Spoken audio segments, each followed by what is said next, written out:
Bon, là, si t'es perspicace, t'as probablement remarqué qu'on a encore une fois changé de décor. Hein? Je te l'avais dit qu'il allait avoir des surprises, hein? Il y a juste de ça. Sérieusement, je regardais la formation, tu sais, je faisais le contrôle qualité, puis je l'écoutais pour être sûr que tout était correct, tu sais. Puis là, ben, c'était vraiment très intéressant, c'était très bon, Colin, j'étais vraiment accroché. Mais quand on est arrivé au bout avec le tableau, je me suis rendu compte qu'au rendu, c'était comme, on dirait que c'était comme pas clair, puis il y avait quelque chose qui me gossait, fait que j'ai comme fait, bah, on va le reprendre. On va juste s'assurer que ça soit ça à coche, ça soit top notch, fait qu'on va le reprendre. Donc, c'est pour ça qu'on est dans un autre décor. Fait que les 2 prochains segments vont être dans ce décor-là.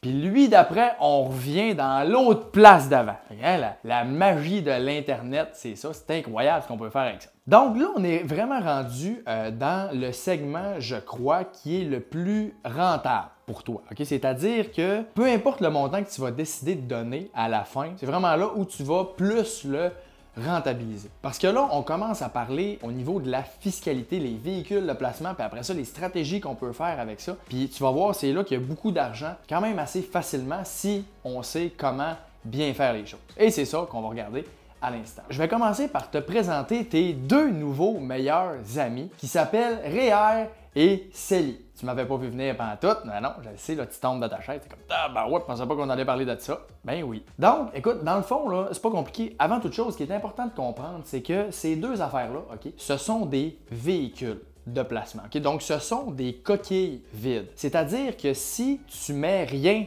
dans ton véhicule, ben il avancera pas. Hein? Si tu mets pas de gaz, ça avancera pas. Fait que qu'est-ce qui fait que ton REER ou ton CELI va te rapporter? C'est qu'est-ce que tu mets dedans. Donc, par exemple, le CELI, si tu décides de mettre un fonds SP500 dedans, puis tu décides de mettre également un fonds SP500 dans ton REER, ben les 2 vont te rapporter exactement la même affaire. Puis si tu as décidé de mettre des bons placements dans ton REER, puis des placements très ordinaires dans ton CELI, ben ça se peut que ton REER te rapporte plus que ton CELI, mais c'est parce que tu n'as pas mis les mêmes placements dans les 2 véhicules. Fait que juste avec ça, tu viens de comprendre ce que beaucoup de gens, des fois, savent pas, parce que des fois, les gens disent « Ah, moi, le CELI, c'est pas payant, ça me rapporte 1 ou 2 ». C'est pas le CELI qui est pas payant, c'est dans quoi tu te les fait investir. Si c'est pas payant, c'est parce que tu as mis des investissements qui sont pas payants dedans.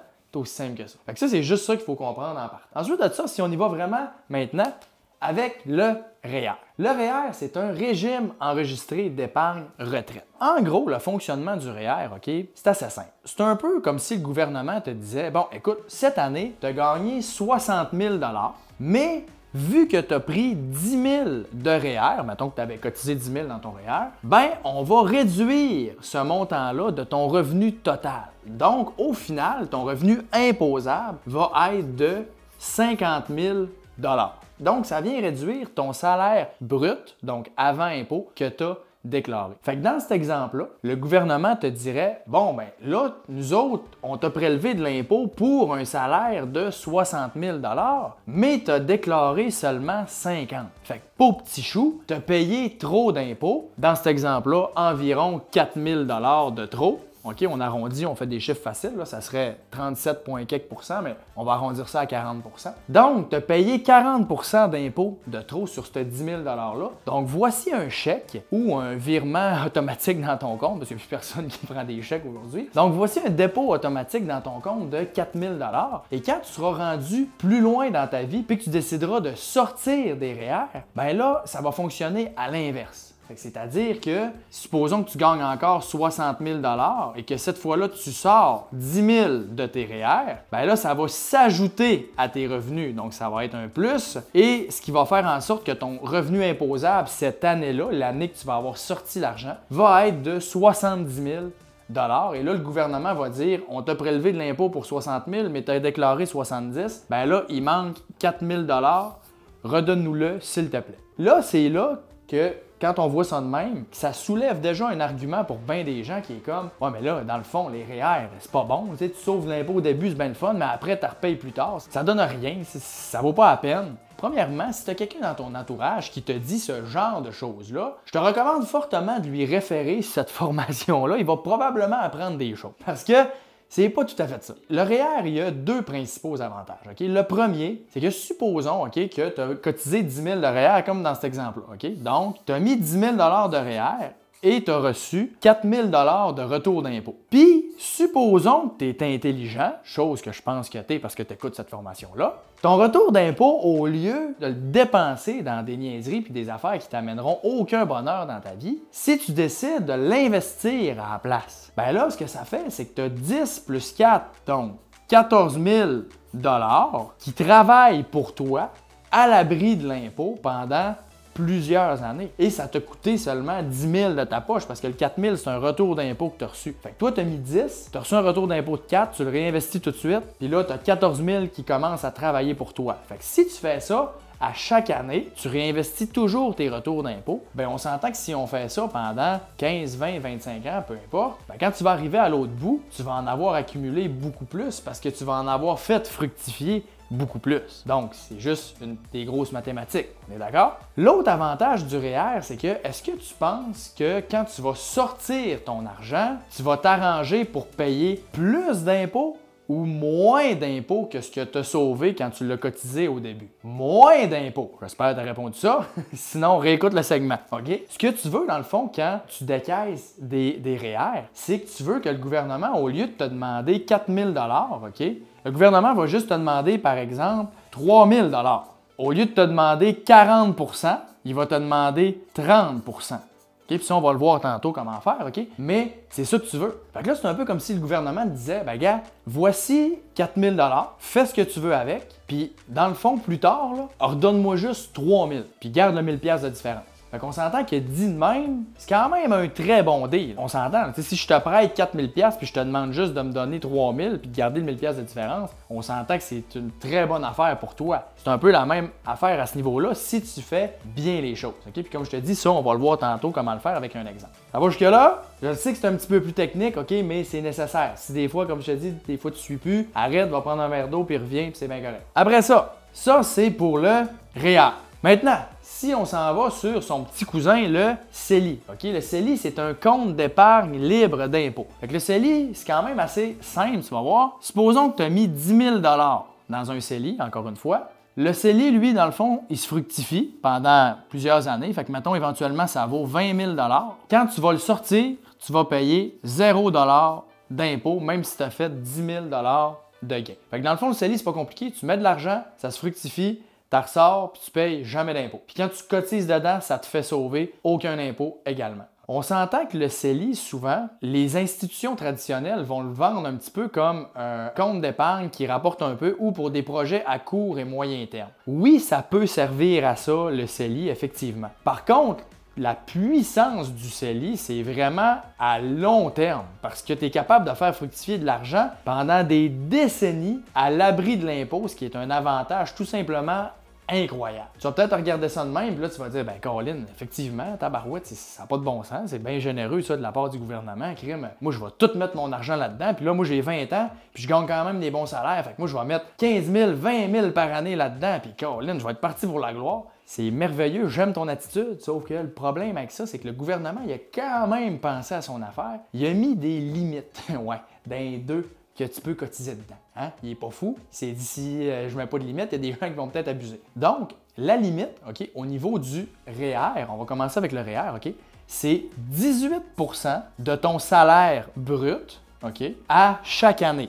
Fait que supposons que tu as gagné 100 000 $ cette année, ben tu vas accumuler 18 000 de droits REER. Si l'année d'après, tu as gagné encore 100 000, ben tu vas accumuler encore plus 18 000, puis l'année d'après, plus 18 000, et ainsi de suite. Et là, après 3 ans, mettons que tu n'as pris aucun REER, tu vas avoir le droit de mettre 54 000. Là, j'écris petit, je m'excuse, je sais que c'est mal écrit, là, mais suis. Au pire, on va te le remettre comme il faut, que ce soit clair au montage. 54 000, OK, de droits REER que tu vas avoir accumulé. Fait que ça voudrait dire que tu pourrais prendre 54 000 one shot. Mettons que tu gagnes un gros salaire et tu voudrais le prendre one shot, tu pourrais. OK, moi, j'ai déjà vu des gens qui avaient 120 000, 130 000, 140 000 à mettre en REER parce qu'ils n'en avaient jamais pris de leur vie. Donc, ça s'accumule tout le temps. Ensuite de ça, une autre particularité qui est bien importante, c'est 18 % OK, de ton salaire salaire brut moins ton facteur d'équivalence, OK? Le facteur d'équivalence, je te fais ça le plus simple possible. Si tu travailles à un endroit que tu as un fonds de pension, OK? Par exemple, tu es policier, tu es enseignant ou tu es pompier, puis tu as un gros fonds de pension, ben ça vient réduire ton montant que tu peux accumuler en REER.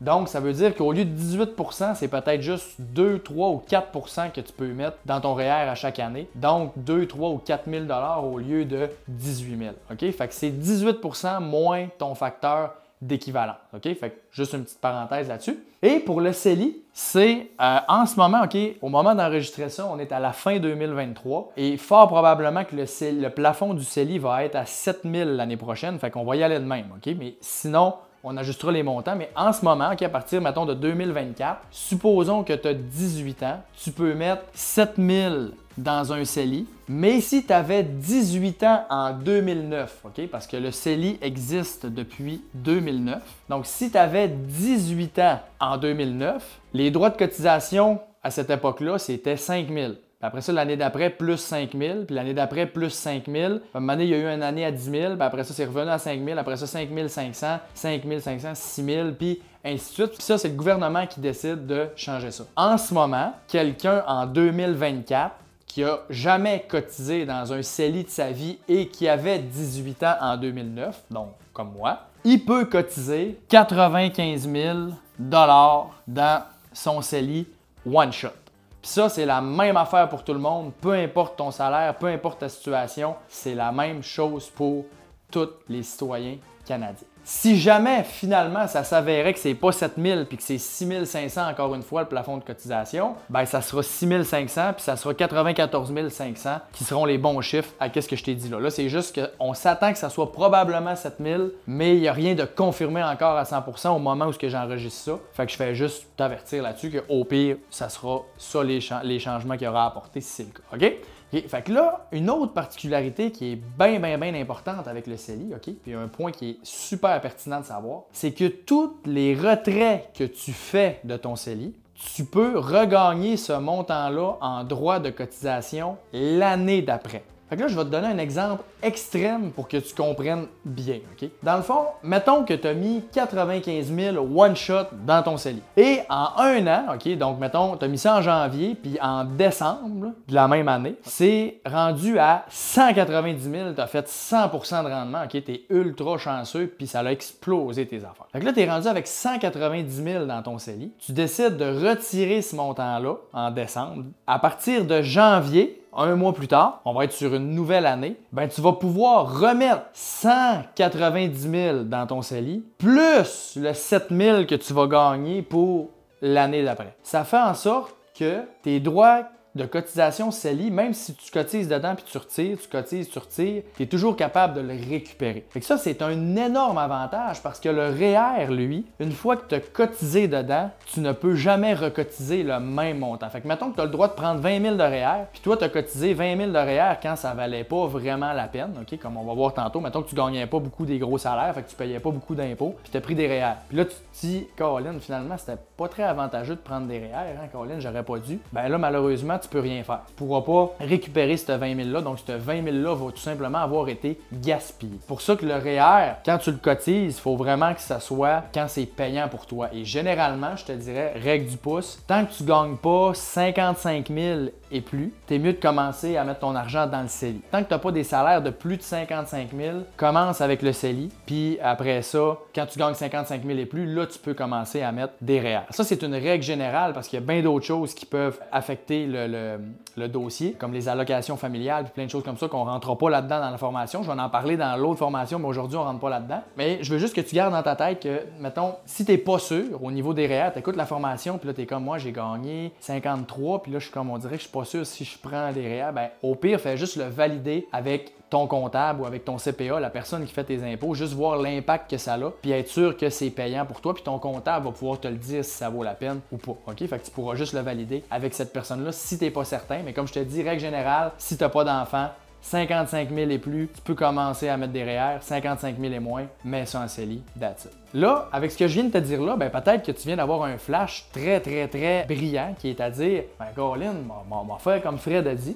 on va mettre 95 000 en crypto ou dans n'importe quoi, là, qui a des chances de rapporter des gros montants, puis m'a essayé de me rendre à 1 million dans mon CELI, puis après ça, m'a le retiré, puis il m'a tout le temps avoir le droit d'avoir 1 million dans mon CELI, puis ça va être libre d'impôt, puis ça va être malade, il va avoir 1 million libre d'impôt, c'est fou. Oui, OK, sauf que le problème là-dedans, là, dans ce que tu viens de me dire là, il y a juste un petit détail. C'est que les chances, comme on a vu tantôt, qu'avec la spéculation, tu te rendes à 1 million, sont à peu près nulles. Donc, tu as pas mal plus de chances que ce qui arrive, c'est que ton 95 000 que tu as mis en CELI, tu le perdes au complet, ou que tu en perdes une grosse partie. Puis là, ben, si jamais tu perds ce montant-là, mettons que ça va à zéro, ben, tu n'auras pas retiré de l'argent de ton CELI. Donc, tu ne pourras pas regagner ce droit de cotisation-là. Fait que tu vas avoir perdu l'opportunité de faire travailler de l'argent à l'abri de l'impôt pendant des décennies pour essayer d'en faire un peu plus. Et c'est comme, là, laisse ton appât du gain là, c'est pas compliqué, le CELI, mets ça dans des bons placements, genre, mettons, un fonds indiciel, un SP500 ou un autre fonds du même genre, OK, quelque chose qui est safe, puis qui, à long terme, va rapporter un bon rendement, tu vas faire 6, 7, 8% là-dedans. Casse-toi pas la tête avec ça, laisse ça travailler tout seul, puis quand tu vas arriver dans 20, 25, 30 ans, tu es sûr que tu vas avoir des centaines de milliers de dollars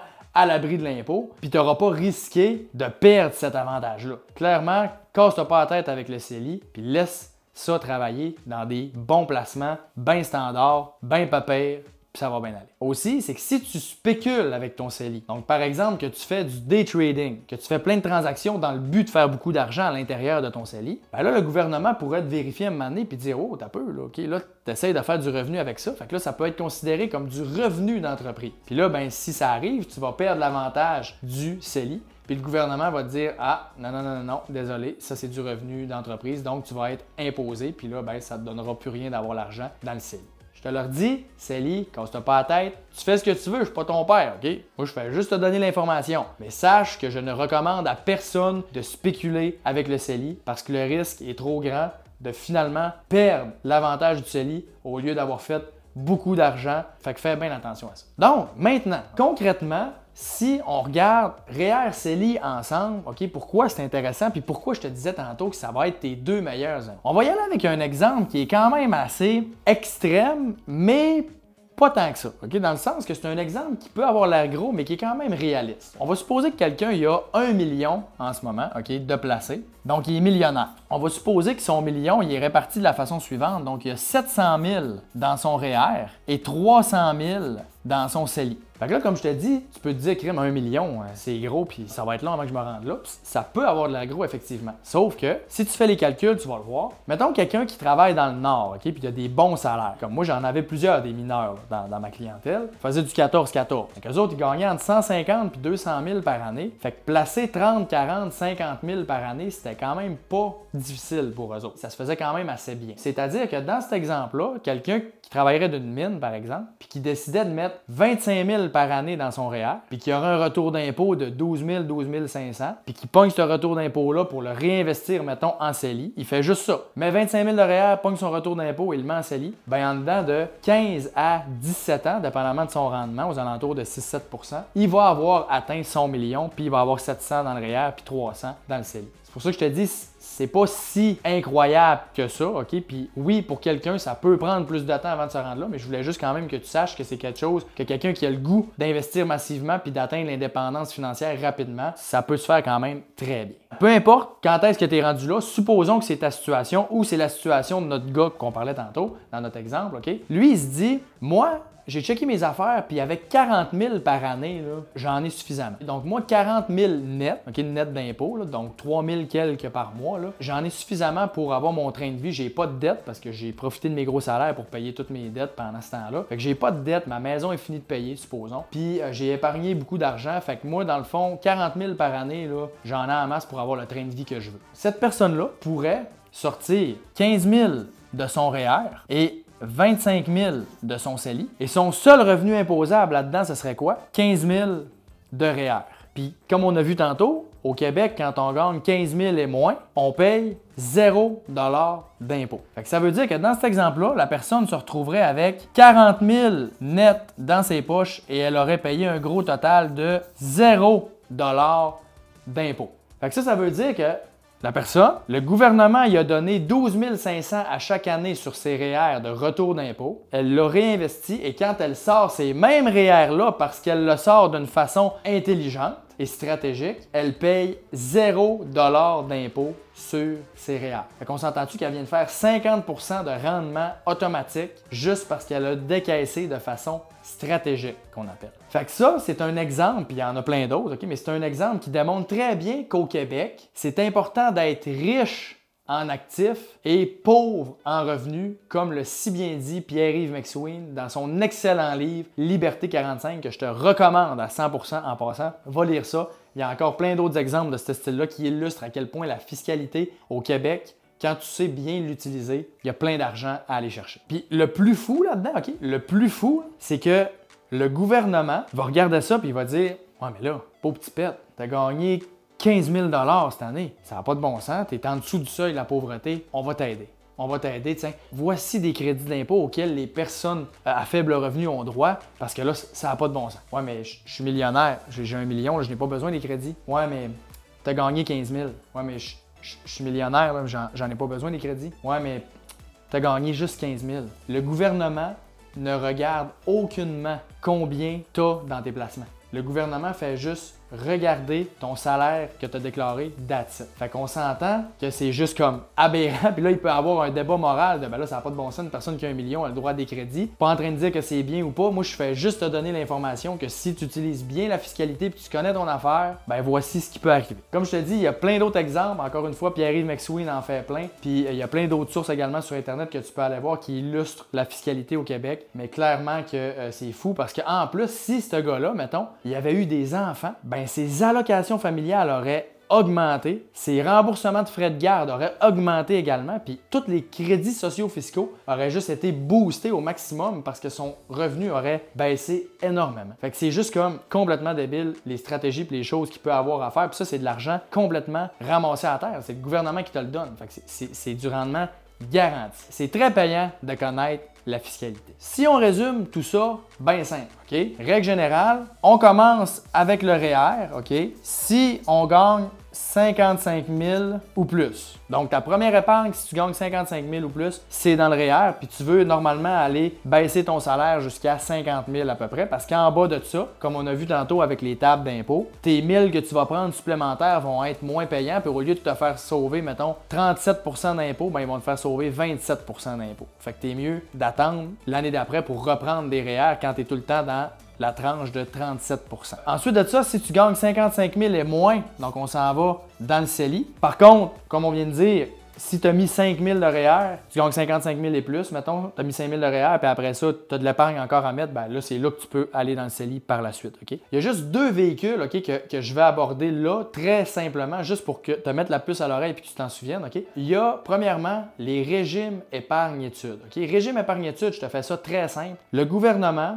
va donner des subventions, 20 % au fédéral, 10 % au provincial, ce qui fait 30 % total, jusqu'à un montant de 2 500 $ par année. Autrement dit, tu mets 2 500 $ là-dedans, puis le gouvernement te donne 30 %. Fait que c'est 30 % de rendement garanti, à part du rendement que tu vas faire à l'intérieur du régime épargne-études. OK? Fait que c'est vraiment, encore une fois, de l'argent donné. Fait que je fais juste te le mentionner parce que ça se peut qu'en ce moment, tu n'aies pas d'enfants. Fait que je veux juste que tu gardes en tête, si tu as des enfants un jour, régime épargne-études. Et si en ce moment, tu as des gens autour de toi qui ont des enfants, ben peut-être juste des fois poser la question d'un souper, « Hey, régime épargne-études, avez-vous ça, vous autres? J'ai vu ça l'autre fois d'une formation, puis là, ça se peut qu'il y ait des fois qu'il y ait une et tout est beau, parfait. Mais s'ils n'en ont pas, ben il y a de l'argent à aller chercher très facilement avec ça. Puis les gens, des fois, ils en ont juste pas parce qu'ils savent pas comment ça marche ou ils pensent que c'est pas si bon que ça, puis ils comprennent pas. Fait juste leur parler de ça, puis ça se peut que tu aies des gens qui vont te remercier. Je te dis juste ça pour l'instant. Puis l'autre affaire, c'est un régime enregistré d'épargne invalidité. Ça prend le statut invalide, donc la lettre du Canada qui te dit que tu es invalide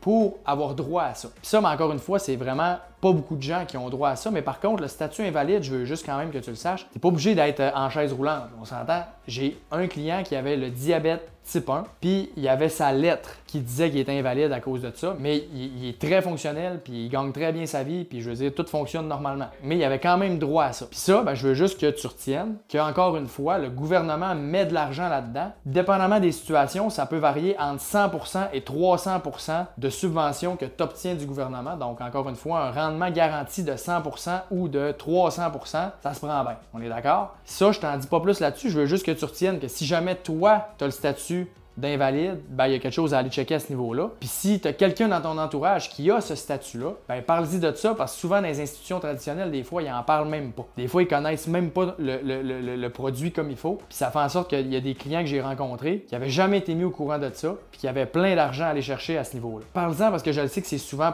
méconnu, mais ça peut être extrêmement payant pour les personnes qui ont droit à ça. Fait que j'ai juste ça que je veux que tu retiennes. Régime épargne-études, si on rajoute ça ici, OK, si tu as des enfants, puis si tu es invalide, régime d'épargne invalidité. Puis supposons que tu as le droit à tout ça, puis que tu as cotisé dans tout ça, puis que là, tu es maximisé en REER, maximisé en CELI, maximisé en régime épargne-études, puis maximisé en régime épargne-études, régime épargne invalidité. Là, il reste le compte non enregistré. Puis le compte non enregistré, c'est pas compliqué. C'est un compte, on va dire, standard, que tu n'as aucun avantage fiscal. Puis ça, ben, c'est vraiment quand tout est fait, tu t'en vas là-dedans. Par contre, je le mentionne quand même parce que si tu es jeune, que tu gagnes bien ta vie, puis tu as le droit de mettre 7 000 en REER, puis l'année d'après 7 000, mettons tu as 19 ans, tu as le droit de mettre 14 000 en REER, puis tu l'as mis ton 14 000, puis tu as encore de l'argent parce que tu habites chez tes parents, puis ça te coûte rien, puis tu profites de cette occasion-là pour piler du cash en masse. Félicitations, je suis fier de toi, bravo. Ben ça se peut que tu n'aies pas les salaires pour mettre des REER tout de suite parce que ça vaut pas la peine parce que tu gagnes 15 000 par année ou 20 000 par année, puis que ton CELI est plein. Ben là, à ce moment-là, tu vas mettre CELI jusqu'au maximum, puis après ça, non enregistré. Puis éventuellement, quand tu vas avoir des plus gros revenus, tu vas pouvoir virer non enregistré